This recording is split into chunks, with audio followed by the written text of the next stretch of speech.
السلام علیکم ورحمۃ اللہ وبرکاتہ۔ آج ہم درود ابراہیم کے بعد پڑھی جانے والی نماز میں جو دعا ہے وہ پڑھنے جا رہے ہیں۔ اب ہم سب اپنے آپ کو چیک کریں کہ ہم کیا پڑھتے ہیں نماز میں۔ تشہد پڑھتے ہیں، التحیات، اس کے بعد درود ابراہیم پڑھتے ہیں اور اس کے بعد دعا پڑھی جاتی ہے۔ تو ٹھیک ہے، رب جعلنی والی دعا ہمیں پڑھنی چاہیے، اور اس کے علاوہ ایک اور دعا ہے اللہم انی ظلمت والی۔ انشاءاللہ یہ دو دعائیں ہم ترجمے کے ساتھ سمجھیں گے اور اپنی نماز میں شامل کریں گے۔ اور اس کے علاوہ آپ لوگوں کو جتنی بھی دعائیں یاد ہیں وہ آپ پڑھ سکتے ہیں، کیونکہ اس وقت بھی قبولیت ہوتی ہے، کیونکہ نماز بالکل پیک پر پہنچ رہی ہوتی ہے، اینڈ کی طرف جا رہی ہوتی ہے، اور اس حالت میں بھی انشاءاللہ ہماری دعائیں قبول ہو رہی ہوتی ہیں۔ تو ہمیں سلام پھیرنے کی جلدی نہیں کرنی چاہیے، رک کر دعائیں کرنی چاہیے۔ تو آج میں آپ کے سامنے پڑھنے والی ہوں رب جعلنی والی دعا۔ یہ دعا بہت کامن دعا ہے اور مجھے امید ہے آپ سب کو یاد ہوگی۔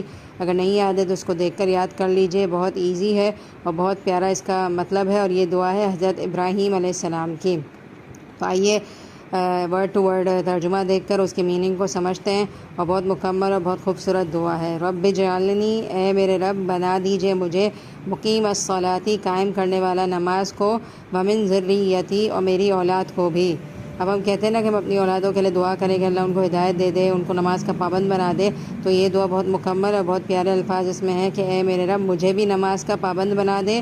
مقیم مطلب نماز کو صحیح طریقے سے قائم کرنے والا، سکون سے پڑھنے والا نماز، آنکھوں کی ٹھنڈک والی نماز، جلد بازی والی نماز جو سمجھ ہی نہ آئے وہ نماز نہیں، بالکل صحیح طریقے سے شرائط اور جو اللہ تعالیٰ نے طریقہ بتایا اس طرح سے قائم کرتے ہوئے نماز پڑھنے والا بنا دے، اور میری اولاد کو۔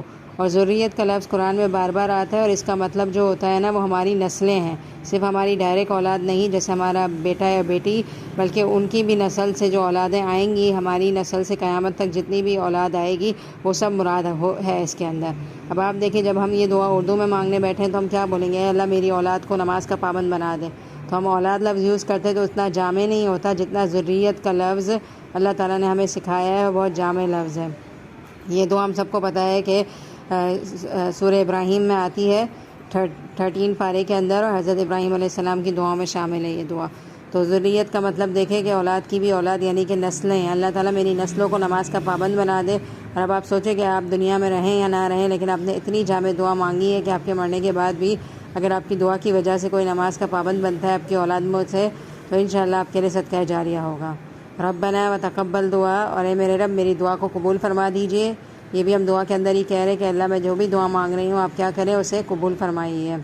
ربنا اغفر لی، اے میرے رب معاف کر دیجئے مجھے، وللمؤمنین، ربنا اغفر لی، مجھے معاف کر دیجئے، ولی والدیہ، اور میرے والدین کو بھی معاف کر دیجئے، وللمؤمنین یوم یقوم الحساب، اور تمام مومنین کو معاف کر دیجئے اس دن جس دن حساب قائم ہوگا، یعنی کہ قیامت کے دن جب حساب کتاب شروع ہو، حساب کتاب قائم ہو جائے، اسٹارٹ ہو جائے، تو اللہ تعالیٰ آپ سب کو معاف کر دیجیے گا۔ اور اس میں آپ دیکھیں کہ ہم اپنے آپ کو ہائی لائٹ کر رہے ہیں، مومنین کو ہائی لائٹ کر رہے ہیں، لیکن والدین کو الگ سے ہم ہائی لائٹ کر رہے ہیں، اس لیے کہ والدین ہماری زندگی میں ایک بہت امپورٹنٹ رول پلے کرتے ہیں، اور ہم سب کو اپنی دعاؤں میں اپنی اولاد اور اپنے والدین کو بہت زیادہ یاد رکھنا چاہیے، اور مومنین کے اندر تو پھر اوبویسلی سب آ جاتے ہیں۔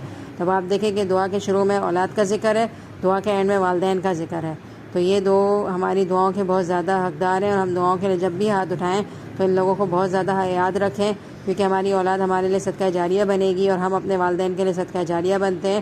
تو آپ دیکھیں کہ اولاد اور والدین کا جو ایک کنیکشن ہے اور ایک بانڈنگ ہے وہ انسان کی ساری زندگی ساتھ رہتی ہے، لہٰذا ہمیں یہ توفیق دے اللہ کہ ہم ان لوگوں کے نیک بننے کی فکر کریں، اور ان کی آخرت کی بھی فکر کریں کہ اللہ تعالیٰ ان کو آخرت میں بھی کیا کرے، گناہوں سے معاف کر دے، اور انشاءاللہ حساب کتاب میں آسانی فرمائے۔ تو اس دعا کو اپنی زندگی میں شامل کیجئے۔